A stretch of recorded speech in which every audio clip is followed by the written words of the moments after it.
Hello and welcome to this video lecture series on software quality assurance। हम एक example देखते हैं banking problem में क्या है कि हमारे पास ये एक सिनारियो है।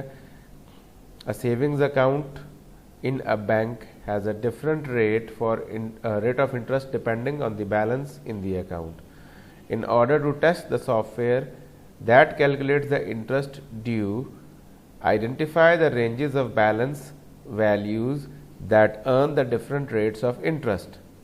For example, 3% rate of interest is given in the balance in the account is in the range of 0% $0 to $100. 5% rate of interest is given if the balance in the account is in the range of $100 to $1000, and 7% interest rate is given if the balance in the account is $1000 and above। तो सब इस पूरे paragraph से, इस पूरे scenario से सबसे पहली चीज़ जो हमें पता लगती है वो ये है कि हमारे पास कुछ रेंजेस गिवन है, और हमने अगर हम इसको ईसीपी के तौर पे सॉल्व करें तो ईसीपी में हमें क्या पता लगता है कि हमारे पास 4 क्लासेस हैं। इक्विवेलेंट क्लास पार्टीशनिंग में हमारे पास 4 क्लासेस बनी। एक लेस देन 0 की which is an invalid class, ठीक है जी।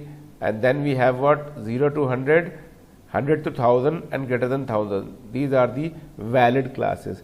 तो हमने सारी की सारी परफॉर्म करने हैं, तमाम क्लासेस के ऊपर टेस्ट परफॉर्म करना है।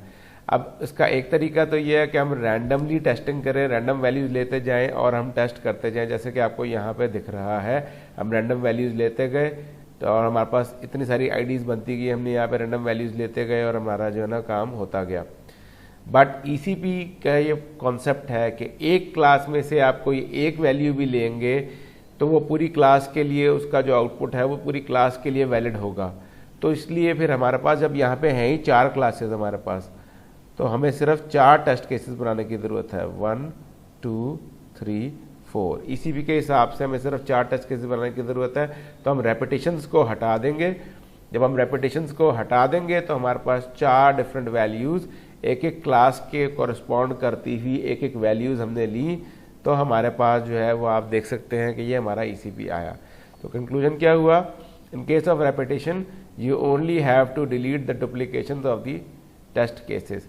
यानी कि आपने हर क्लास में से, हमारे पास ये 4 क्लासेस हैं, आपने हर क्लास में से एक वैल्यू लेनी है और उसके ऊपर फिर एक्सपेक्टेड आउटपुट, उसका एक्चुअल आउटपुट जो भी आएगा और उसका स्टेटस, उसके हिसाब से हम उसको एग्जीक्यूट कर देंगे। What about BVA? जब हम बीवीए की बात करते हैं, बाउंड्री वैल्यू एनालिसिस की बात करते हैं, तो सबसे पहले तो अगेन क्लासेस बनी होनी चाहिए। हमारे पास कितनी क्लासेस है? हमारे पास 4 क्लासेस है। 1 2 3 4, ये हमारे पास 4 क्लासेस हैं। तो अगर हम वही कॉन्सेप्ट को लेके चलें कि 4 क्लासेस हैं, तो बाउंड्री वैल्यू एनालिसिस बीवीए ये कहता है कि हर क्लास की बाउंड्री के अगेंस्ट में 3 वैल्यूज़ ले लो। हर क्लास की बाउंड्री के अगेंस्ट में 3 वैल्यूज़ ले लो। यानी कि अगर हम 0 के पॉइंट ऑफ व्यू से बात करें और हम अगर कंटिन्यूस इक्विवेलेंट क्लास की बात कर रहे हैं, तो हमारे पास -0.010 एंड 0.01, ये 3 वैल्यूज़ जो है वो इस 0 के कॉरस्पॉन्ड कर रही हैं, ये वाली तीनों। ठीक हो गया। तो व्हाट अबाउट दिस 0? ये और ये एक ही 0 है, इन दोनों के लिए यही वैल्यूज़ हैं, तो हमें इसको रिपीट करने की ज़रूरत नहीं है। और उसके बाद फिर हम आते हैं 100 के ऊपर। जब हम 100 की बात करते हैं तो 100 के ऊपर हमारे पास 3 वैल्यूज़ कौन सी हो सकती हैं? अगर हम कंटिन्यूस की बात कर रहे हैं तो 99.99, 100 एंड 100.01, ये 3 वैल्यूज़ हो सकती हैं, यानी कि ये वाली। ठीक है। अच्छा, इस 100 के लिए हमें रिपीट नहीं करनी चाहिए, बट फॉर द सेक कि अगर हम रिपीट कर देंगे तो क्या होगा, हमने यहाँ पे रिपीटिशन कर दी है। ठीक हो गया। देन 1000 के लिए 999, 999.99, 1000 एंड 1000.01, और फिर इस 1000 के लिए दोबारा हमने रेपिटेशन यहाँ पे दे दी। लेकिन रेपिटेशन तो हमने देनी नहीं है। अब कौन सी रेपिटेशन हमें निकालनी चाहिए? बीवीए के हिसाब से जो रेपिटेशन हमने निकालनी है वो पेयर्स की निकालनी है। इन case of repetition of 3 points m-1, m and m+1, you have to delete the duplications of the test cases। यानी कि ये 3 का जो पूरा ट्रिपलेट है, ये अगर रिपीट हो रहा है आपका तो फिर आपने उसको क्या करना है, डिलीट कर देना है। तो अब अगर हम गौर करें तो हमारे पास 0 के लिए ये 3 आ गई, 100 के लिए ये 3 आ गई और 1000 के लिए ये 3 आ गई। तो इस तरह हमारे पास बाउंड्री वैल्यू एनालिसिस जो है वो एग्जीक्यूट हो जाएगा। अच्छा, अब यहाँ पे ये क्वेश्चन उठ सकता है कि 100 के ऊपर जो है वो 3% भी हो सकती है और 5% भी हो सकती है वैल्यू।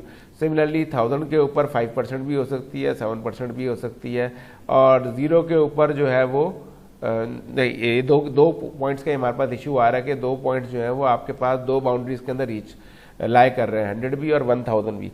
तो ये हमारा एक्सपेक्टेड आउटपुट जो है वो या तो 3% होगा या 5% होगा। तो जो हमारा एक्चुअल आउटपुट आएगा उसके हिसाब से अगर एक्चुअल आउटपुट हमारा 3% या 5% हुआ तो हमारा जो रिजल्ट है, स्टेटस है, वो हमारा पास हो जाएगा। सो ये एक छोटी सी एग्जांपल थी जिसके ज़रिए हमने BVA और ECP दोनों को समझने की कोशिश की है। So I hope you have a better understanding of the concept. Thank you very much. So that's it for this lecture. Thank you very much.